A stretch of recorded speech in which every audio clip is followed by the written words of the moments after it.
Mr. Epperson. Here. Mr. Escaday. Here. Mr. Jenkins. Mr. Lynn. Present. Ms. Lynch. Here. Mr. McCulloch. Present. Mr. Pearson. Present. Mr. Smith. Mr. Thibodeau. Here. Got a quorum, Madam President. Let us all stand, please. You all want to come on in and have a seat? The ones that are standing up, you all want to come on in and have a seat. We're going to go into our Veterans Appreciation and Recognition Program. As you all know, we live in the most blessed and prosperous country and nation in the world. And thankfully, we are in peacetime, at least in this country. But we certainly don't want to forget the veterans that have served in past wars, and also remember those that are currently overseas and at various bases protecting our rights and giving their lives in service of this country. We want to remember their families as well today as we give recognition and appreciation. Good afternoon, Commissioners, and thank you very much for allowing us this time to honor our veterans. My name is Woody Wilson, retired Chief Master Sergeant of the Air Force. It's my honor to serve as the Master of Ceremony today for this program. At this time, we'd like to post the colors. Color guard, attention! Can reach the colors. Forward, march, left, left, left, right, right, left, left, left, right, right, left, left, left, right, right, left, left, left, right. Color guard, halt, left, face, post.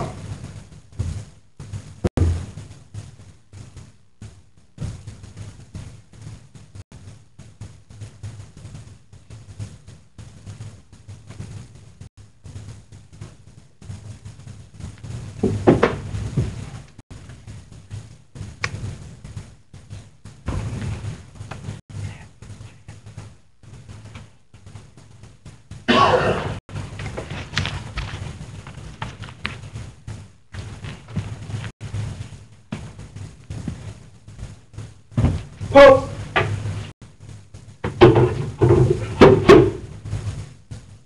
Preset. On.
Let us join together as we say in unison the Pledge of Allegiance.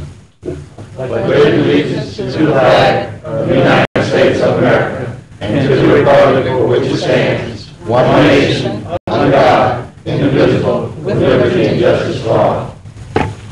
Order, arms. Order, colors. Parade, red.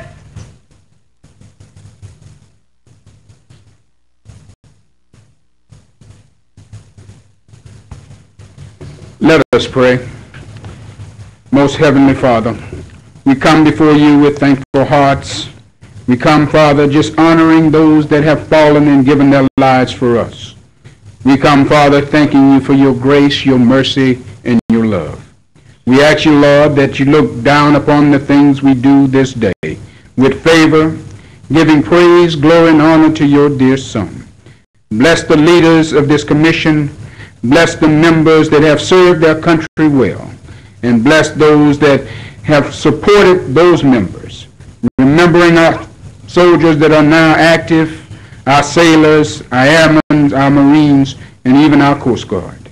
Father, let your loving mercy be upon them, but let your hand of protection keep them. And we honor you this day by our service, by giving you the glory, the praise, and the honor. In your Son, Jesus' name, amen. Amen. Amen. Color guard, attention, carry colors. Post.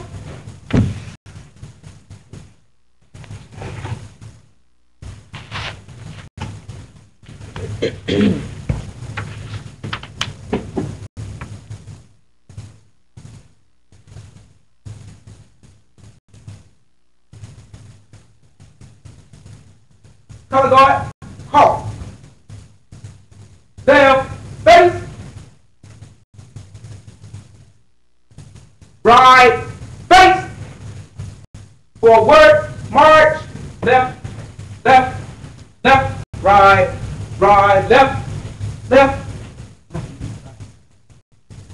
Ladies and gentlemen, please be seated. We'd like to thank the BTW ROTC unit under the direction of retired Major Ivan Irvin for posting the colors today, and also that very soulful rendition of our national anthem.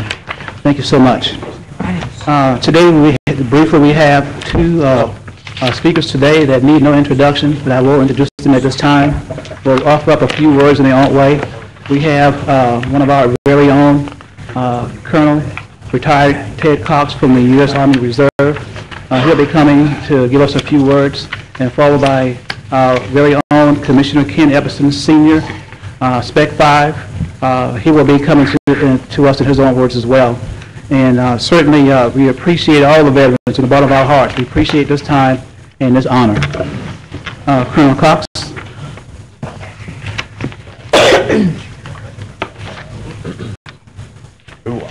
Woody asked me if I'd make a few remarks about the military, and I said specifically, what do you want me to say? He said, well, tell me what the military means to you. And I said, well, I can tell you what the Army did for me. It kept me out of Angola. And I say that with all sincerity. That's why when I have the opportunity to talk to young people, I always talk to them about the values and the maturity and the things that you can learn in the military. Now, I know I'm a little parochial when I talk about the Army, because when I got drafted in 1967, as you can well imagine, I was not a happy camper, and it was my own fault. It was truly my own fault. I wasted a whole year of my mother's money on tuition and books and room and board. Didn't realize that I should go to class every day. I was there actually trying to be what we call BMOC, big man on campus. When they finally got my draft notice, and right down here at the Armed Forces Examination Station, they put me on a Trailways bus, and I squalled all the way from Shreveport down to Fort Pope, because I knew that things were getting ready to change. As I wrote the president of my fraternity, when I got to Vietnam, I said, I've got my Greek letters on my helmet. And so when I come off patrol and I'm sitting there and I'm swatting mosquitoes and pulling leeches off and eating cold sea rations, I want to be able to look at my helmet and know why I'm in Vietnam. But I will tell you, it was, the Army did a lot of things for me, and you know, I am a retired colonel, but I did start off as a private. Matter of fact, I was an outstanding PFC. I was so good at being a PFC, I made it twice.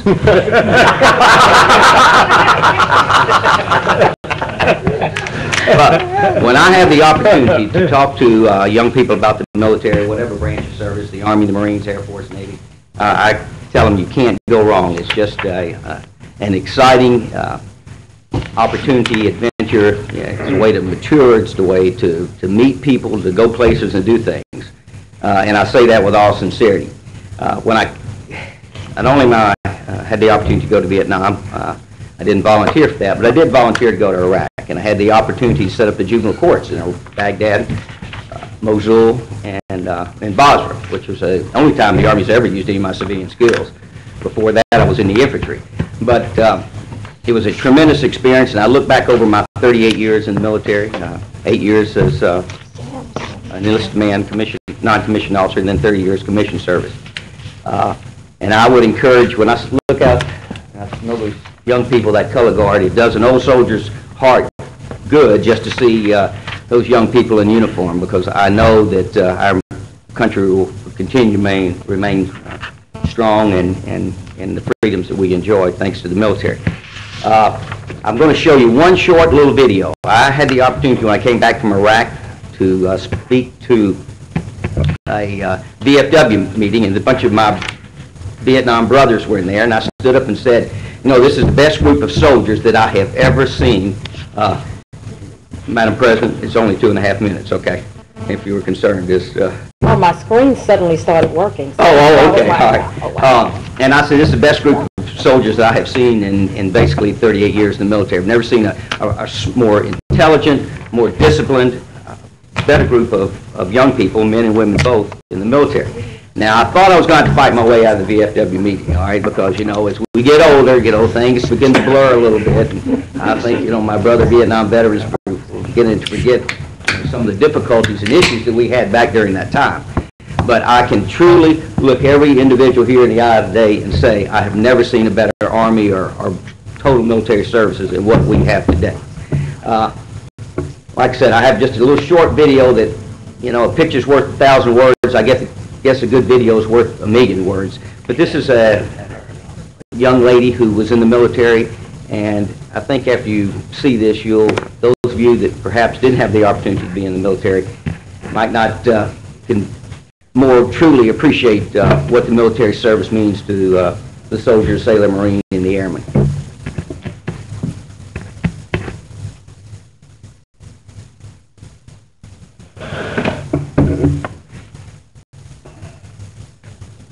It takes grit and determination to become a world-class athlete with a chance to compete at the Olympic Games. Tonight, a woman who is doing it against all odds. 4 years ago this week, this soldier lost her leg in Iraq. And now she's headed to Beijing. Here's Bob Woodward. Looked up at the clock, I didn't believe it was my time.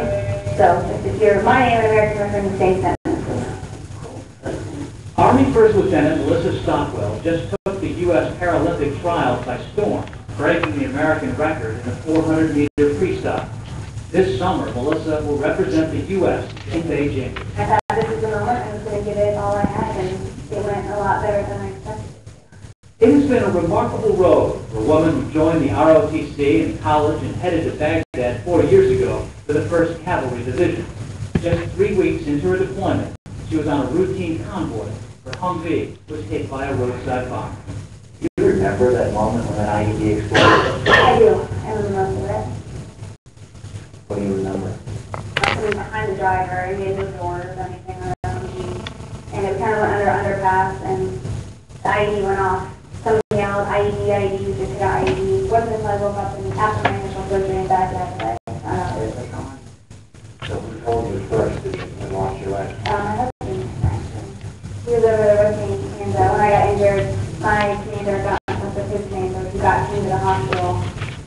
When I woke up in Baghdad, the first person I saw was him. Melissa was the first female amputee of the Iraq War. Do you have regrets? No, not at all. When I signed up, I knew it was weird. I was taking a chance. And I'm proud of how I lost my leg. I was proud to wear the uniform, and I still am. And proud of her recovery. Amazingly, just 2 months after her injury, she was on the ski slopes. I learned how to ski on one leg, and that was the first athletic anything I had done because I had been hurt. So I knew I was just flying out on the mountains, and I was loving it. That's just the whole spirit of life, I guess, came back into me. I mean, if I can ski, I can play things. Growing up, Melissa was a competitive gymnast, rower, diver, skier. She only swam for fun. Now the pool is where she feels most free. I love the sport of swimming. Since the attack, Melissa has conquered the New York City Marathon and a triathlon in San Diego. Is there any sport that you haven't done? You know, I haven't walked on. I really want to. But But first, she wants to earn a medal for her country. She hopes her efforts will motivate other disabled veterans. I've been more with one leg than I ever used to do. I mean, I have more of a vision. I have bigger dreams than I ever would have had. It's like, I don't know. I don't think they're meant to happen, but I'm very happy. And so we choose a magnificent young woman, Melissa Stockwell. In order to break that American record in the 400-meter freestyle, she had to shave an amazing 17 seconds off her best time to guarantee her a spot on the team.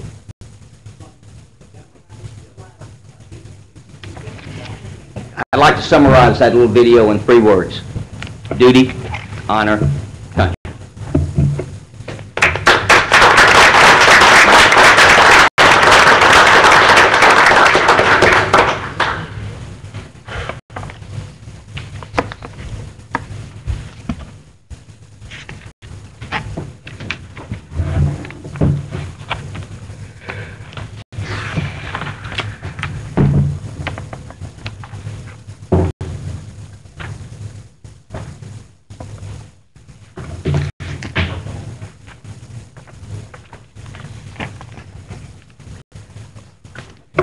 Good afternoon, everyone. First of all, before I get started, I would like for all of our veterans, our employees, as well as our elected officials to stand, please.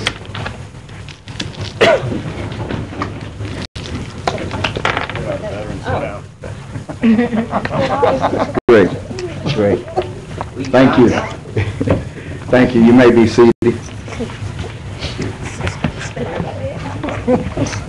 As I was asked to have the honor and privilege to address this group today, Mr. Demiche, as well as Mr. Escaday, told me that they expect me to be brief. I told them they had 2 things going for them. One, I'm a Methodist, and secondly, I'll be as brief as Elizabeth Taylor was with her 9 husbands.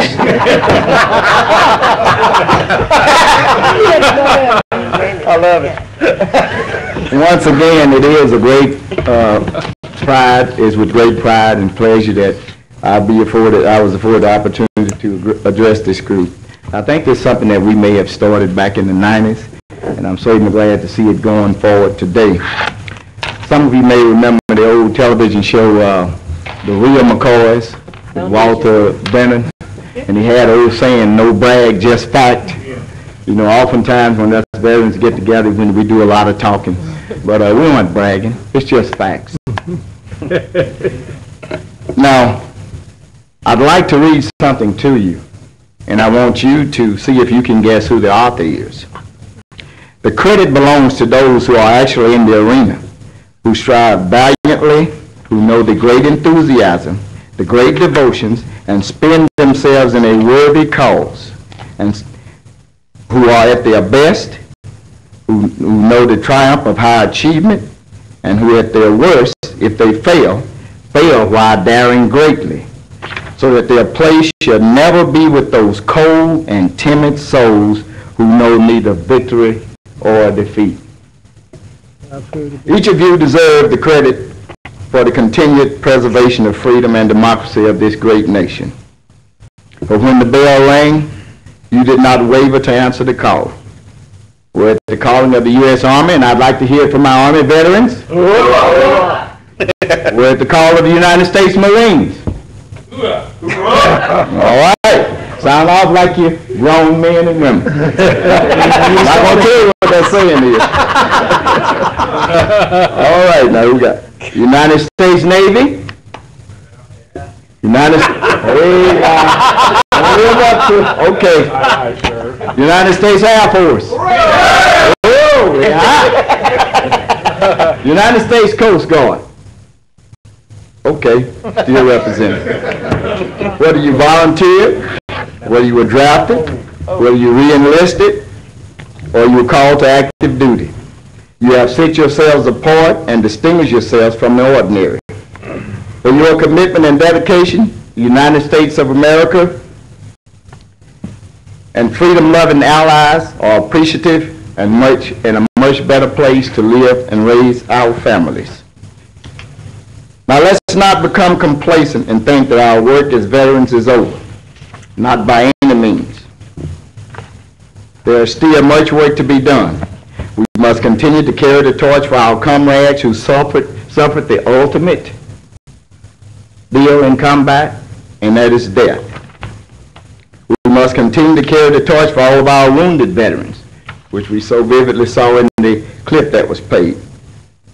There are still veterans that are homeless, and yes, we must continue to carry the torch for our active military personnel. Would you believe that in this day and age, active military personnel are on welfare and also receiving food stamps? There are problems with dependent benefits and allowances.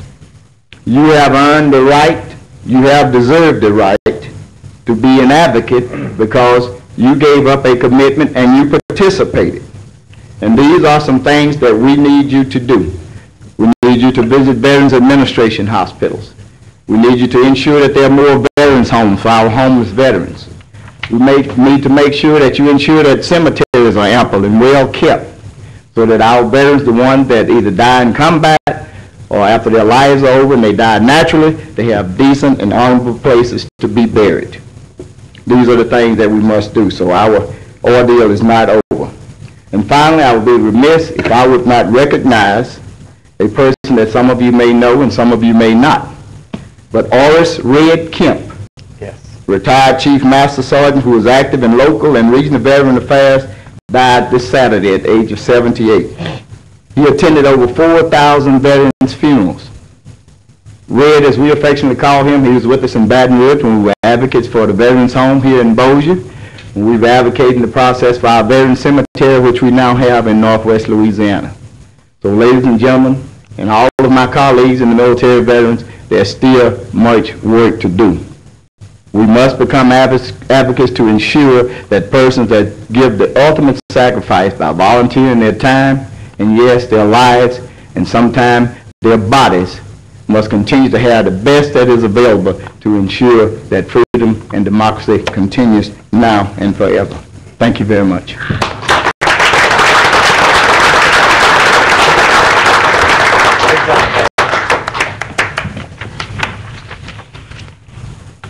Oh, and by the way, anyone guess who that was? Theodore Roosevelt. There you go, Theodore Roosevelt. Thank you. Commissioners, we thank you for this opportunity. We had a slide presentation for you, but due to technical difficulties, we will not be able to present it at this time. But in the program it says a moment of silence. And in this moment we want you to remember, all have given some, and some have given all. At this time, Major Irving.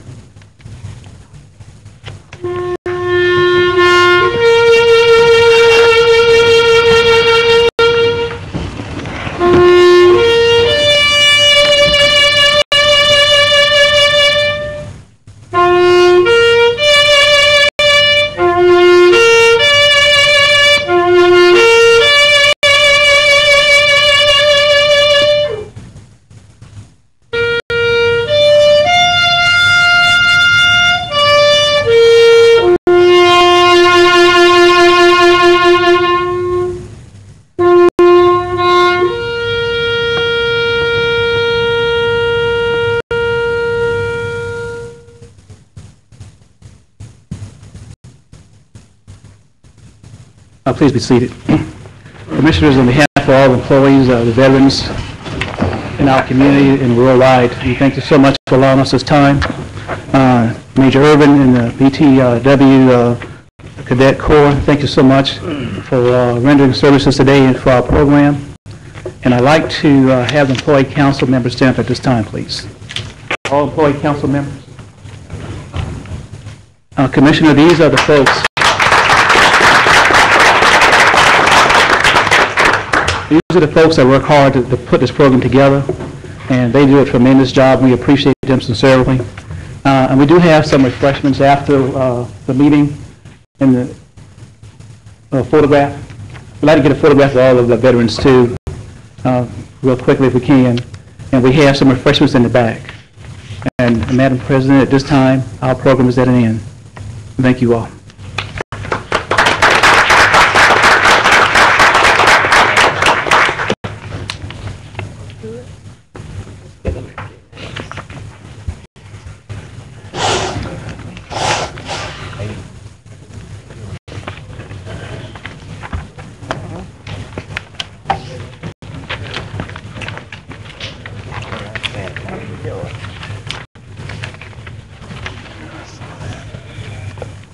Let's go. All right. Agenda additions, Commissioner Smith.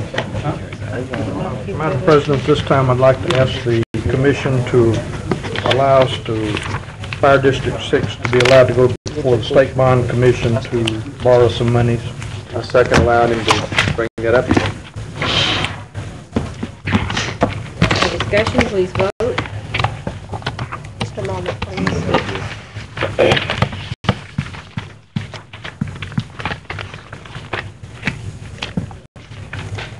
Okay.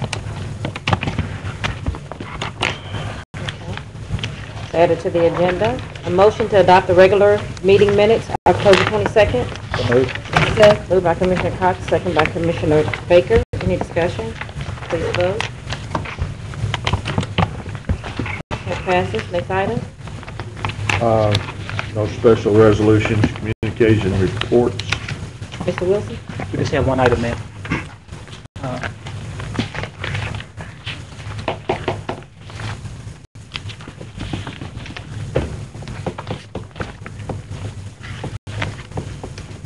Commissioners, we have one of our employees retiring, and most of y'all know Mr. Rick Quillen. Mr. Rick Quillen was very instrumental in working with us to get a new animal control ordinance, and he's done a lot for the parish, and we didn't want this moment to go by without recognizing his contributions.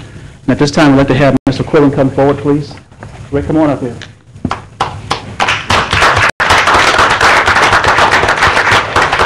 And we have an award that was going to be presented by Mr. Cox.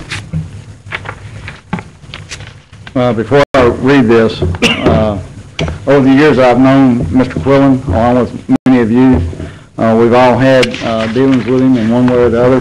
But I'll always go back to one thing that Sheriff Prater told me.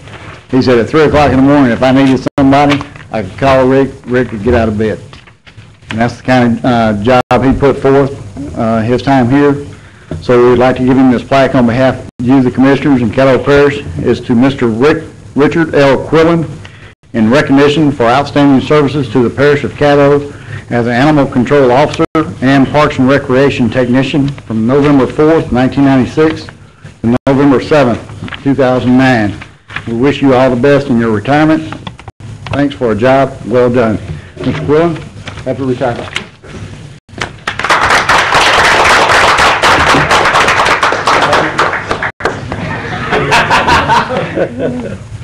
I guess y'all know I got kidnapped today.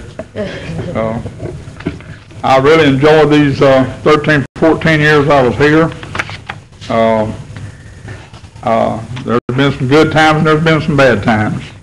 And I really appreciate all of them because you got to learn from the good ones and the bad ones.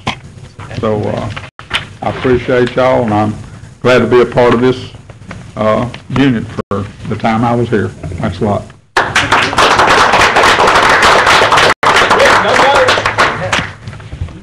Commissioner Dominique? Hang on, get some air, boys. Oh, he needs some air time. Come on, Doug. Go ahead. Just want to say, since I've known you all most of my life, I appreciate you working here for the parish for the many years that you served. You've done a really good job for the parish and animal control and now in the parks. And I know the parish is going to miss you, but I'll see you around. And if you need me, give me a holler, okay? I got you. Thank you. Okay. Hey, Rick, you can go home now. Right. I just want to know, y'all, I come out here, I was leaving this afternoon tomorrow, my mama's 80th birthday. Tell her happy birthday. Any other commissioners have any requests for the administration? All right, Rick. Okay, Commissioner Epperson? I guess this goes to Robert or Jimmy. Are there any laws regarding trees that are in, right-of-ways of major roads, be they owned by the state, the parish, or the federal government? I had some complaints that citizens say that trees had fallen that they thought were in the right-of-way of public roads, or there were accidents that possibly could not have resulted in injuries if those trees were removed. So could we see if that is in place and if we can ensure that those are being enforced? Yes, sir. Yes, sir. We will. Okay. I'll get the location from the Commissioner. commissioners. Okay. Commissioner Thibodeau? Yeah, I just wanted to thank Matthew Pepper and his folks for their mosquito spraying for our National Night Out. We had about 400 people at our National Night Out, and I just happened to see the lady that was spraying the night before, and she did an excellent job. She almost drove down in the ditch to do it, so we appreciate that, because the mosquitoes came out after all that rain, so we were glad that the area had been sprayed. Commissioner Phillips? Yes, in regards of reference to Commissioner Ken Alperson's request, I too have been having some of the same complaints, so I would also be interested in acquiring that information for the record.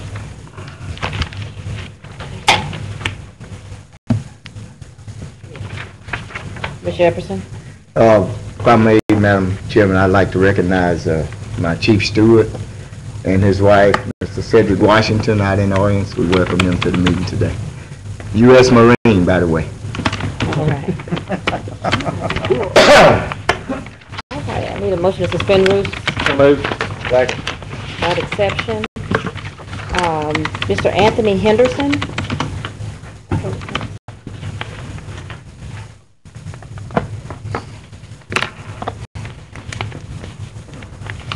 Mr. Henderson, could you state your full name and address for the record, please? My name is Anthony Henderson, and my address is 3607 Nenox Street, Port Louisiana.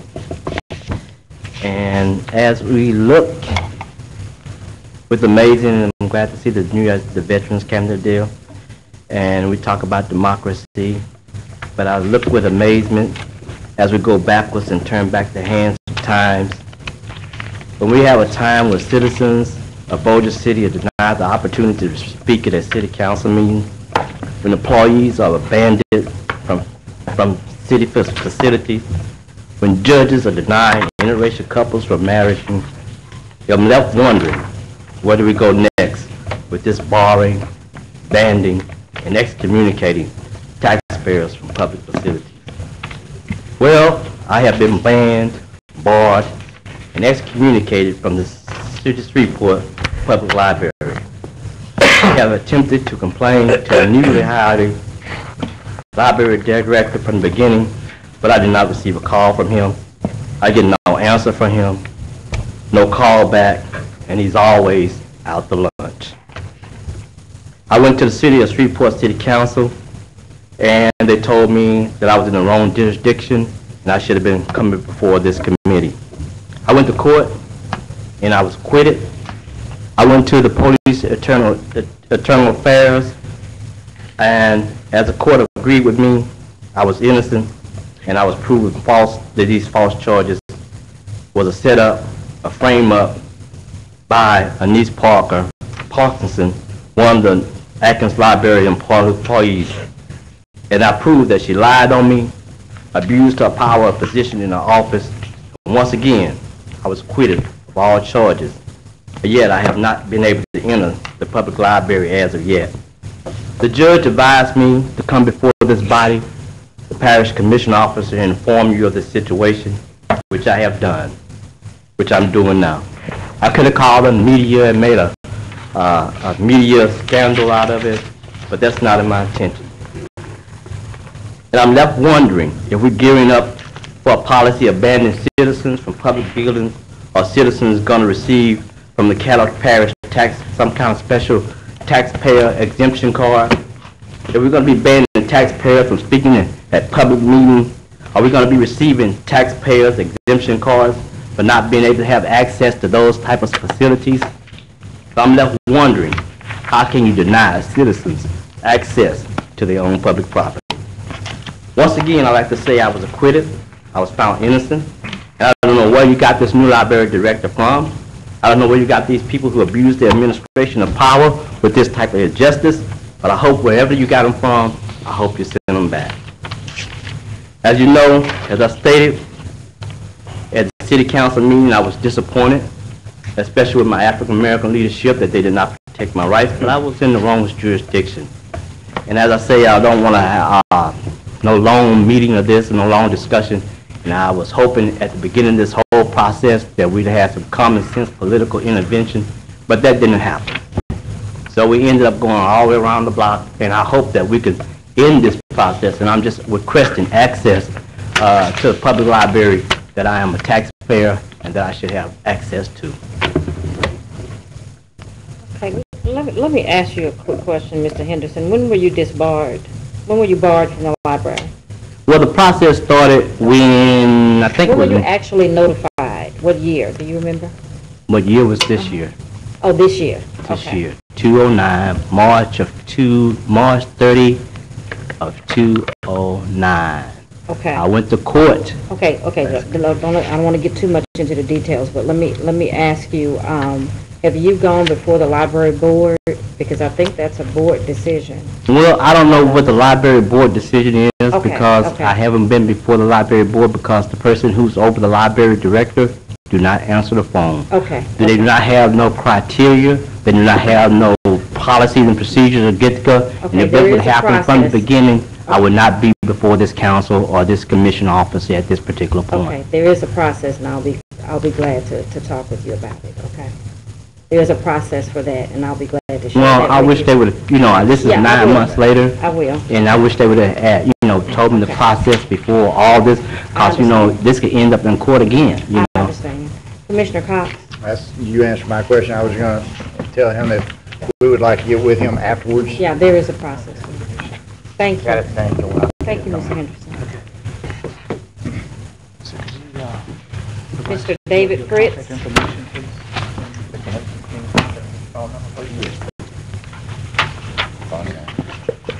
My name is David Fritz. My residence is 1640 Greenwood, Mooringsport Road. And it has a Shreveport zip code, but it's actually outside of the 5-mile limit.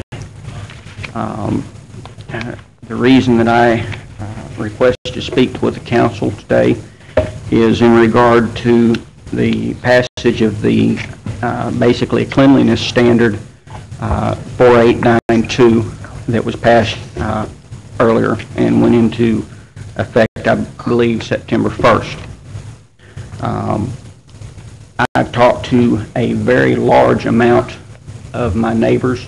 In fact, I've put probably 100 miles on my private vehicle. Less than 2% of the people out in the unincorporated areas of the parish knew anything at all about this ordinance being passed or even developed. 100% of them knew nothing about it being passed. And everyone that I talked to was irate about it. They objected to the imposition that has been placed upon their lifestyles. A lot of us moved out there to get away from what we consider the oppression of the city codes and city ordinances. I want y'all to understand that I'm not against having things looking nice. However, there's a lot of people that have a lot of land that is not able to be utilized for the amount of land that they do have. I personally have over 5 acres of land, but of my 5 acres, 3 of it falls under the Caddo Parish or Cross Lake watershed, and in legality, it's estuary. I can't fill it in. I can't even drive on it, especially in the recent weather we've had. It would take a track vehicle, like an army tank, to go down there, and very possibly that would sink. I have 250 front foot of property on the road, and going by this ordinance, I've just lost the use of 1 acre of my property. So that means of my 5 acres, I've only got 1 acre that I can use. I'm not into golf, and I'm not a goat, so I don't need grass. I need to be able to use my property. I asked them about fencing, and they said fencing was not the intent. They wanted it, quote, clean, where from my understanding, they don't want rats or rodents there. is the only thing that I can figure out. I've been being told that they were worrying about threats to the health, safety, and welfare of the public. Well, I've got about 100 cars on my property, as well as some 1940s to 1950s Spartan trailers. I've never seen a car jump out and attack anyone.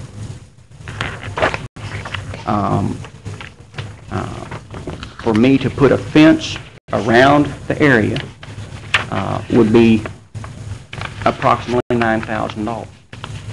I could do that, but I don't see how that would be of benefit to anyone. If I put up a wood fence, it's going to rot.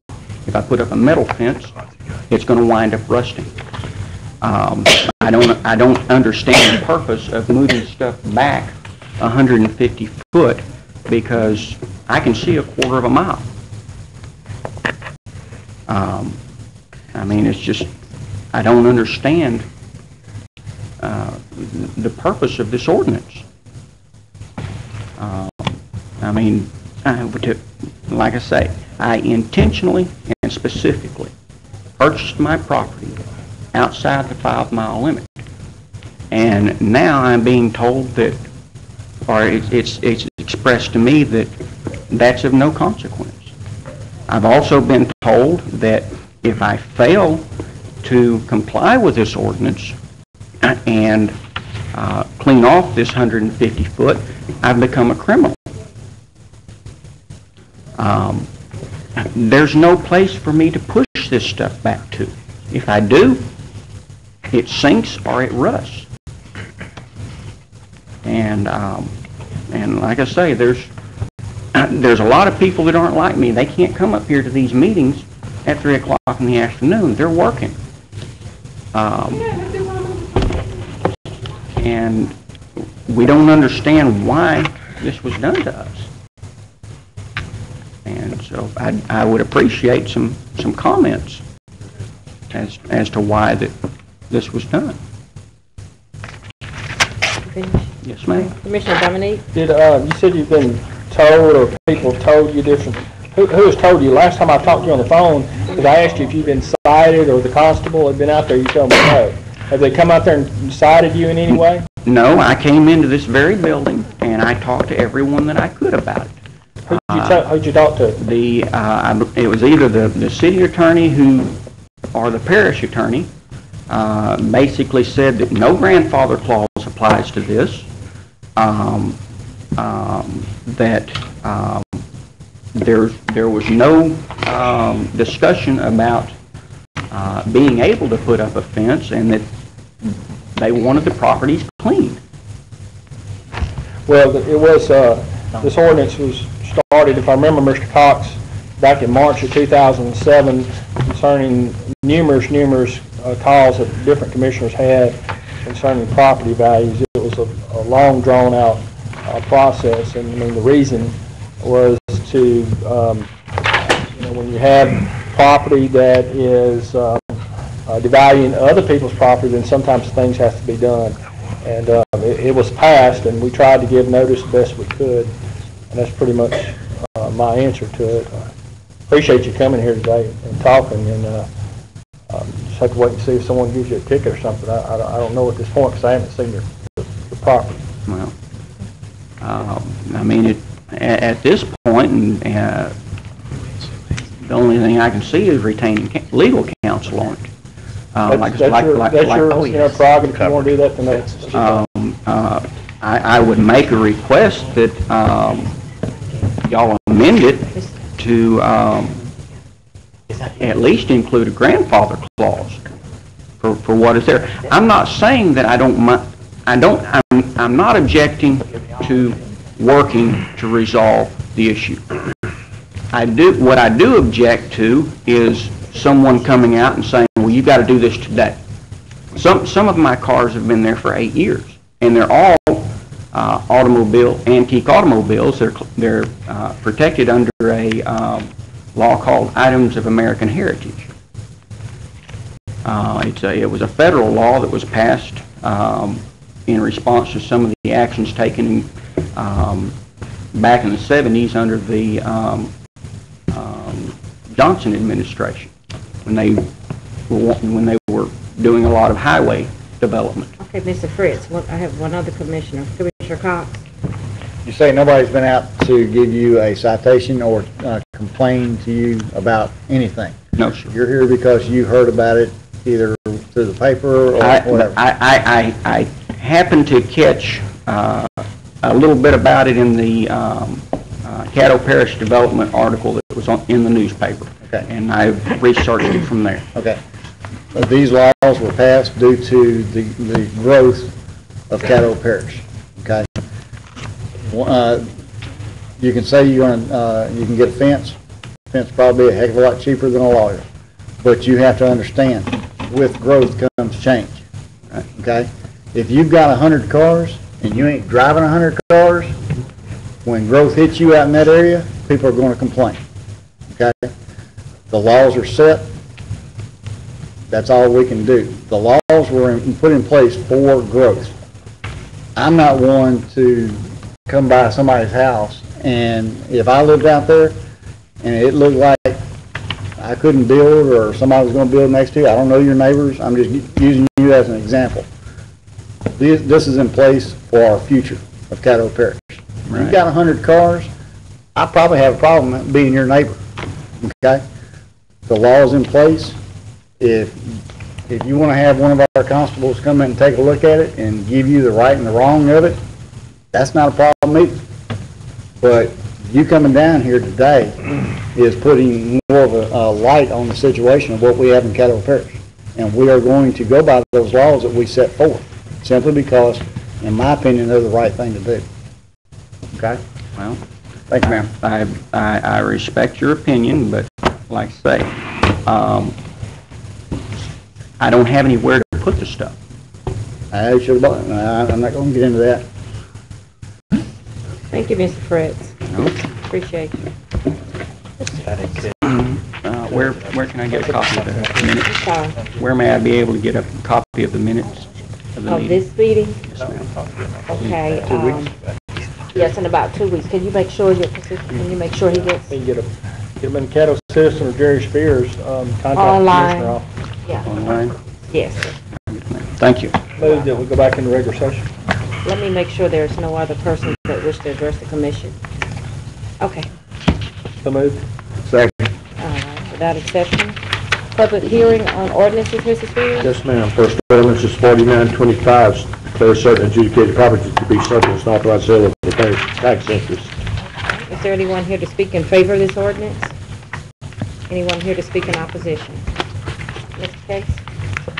Ordinance 4926 requires that parish withhold payment of its share of any expenses incurred by parties in the development of the Shreveport Metropolitan Master Plan until itemized statements of expenditures have been submitted and approved by the commission. Is there anyone here to speak in favor of this ordinance? Anyone here to speak in opposition? Next item. That's all the public hearing. Have no work session in it yet. All right. Still working on it. Ordinance in final passage? Yes, ma'am. Go back to the same ordinances. 4925 sells adjudicated properties. Moved by Commissioner Baker, second by Commissioner Dominique. Any discussion? Please vote. That passes. Next case. Ordinance 4926 requires accounting for any expenditures involved with the development of the Shreveport Master Plan. Move to postpone. Second. Moved by Commissioner Lynn, second by Commissioner Thibodeau. Any discussion? Please vote.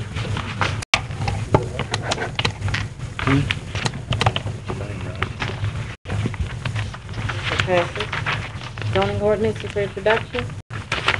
Yes, we have one zoning case, P31, Belcher Land Company is the applicant requesting rezone property west side of Shreveport Road, Tal Drive, from B3 to I-1, and for proposed I-1 and I-2 development.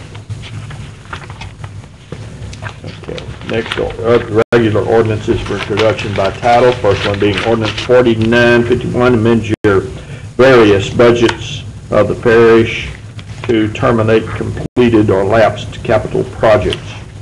Ordinance 4952 revokes dedication of a portion of field or lane in Fielder subdivision. Ordinance 4953, declare certain adjudicated properties to be surplus, authorize sale of tax interest therein. You have the two local assessment ordinances.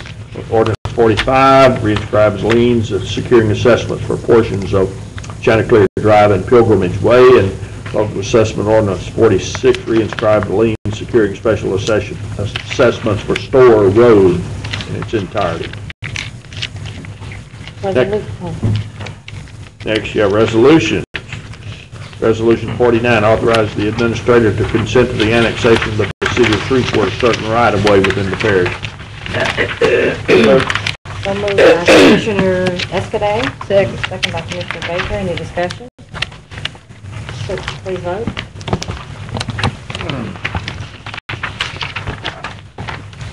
Next item. Resolution 50 urges Congress to continue to provide for an off-system bridge program. So moved. Second. Moved by Commissioner Lynch, second by Commissioner Escaday. Any discussion? Please vote.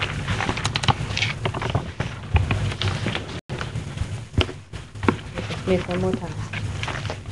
Okay. I think you were hitting yes and it hit no. Register him as yes, please. Next item. Resolution 51. Yes, that request that Goody Clancy, the lead consultant directing the preparation of the Shreveport master plan, provide detailed information relative to expenditures incurred. Move to pass Resolution 51 as amended on the attachment printed out and placed in front of everyone. Second. Moved by Commissioner Lynn, second by Commissioner Thibodeau. Any discussion? Please vote. Okay, that passes. Next. No old business on the agenda. No. Special resolution. I have it. Okay. Put it at your desk. Okay. Upstairs. Okay, the new business is just these appointments that are going to move That's forward to the right. third? Okay. Right, you're just going to move them Okay. onto your December meeting. All right. Commissioner Smith? I put at your desk a resolution for the Fire District 6.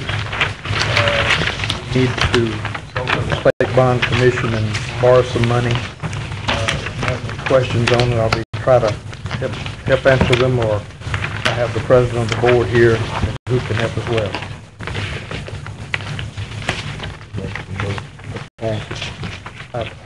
Make a move to pass this. Second. Moved by Commissioner Smith, second by Commissioner Jefferson. Any discussion? Please vote.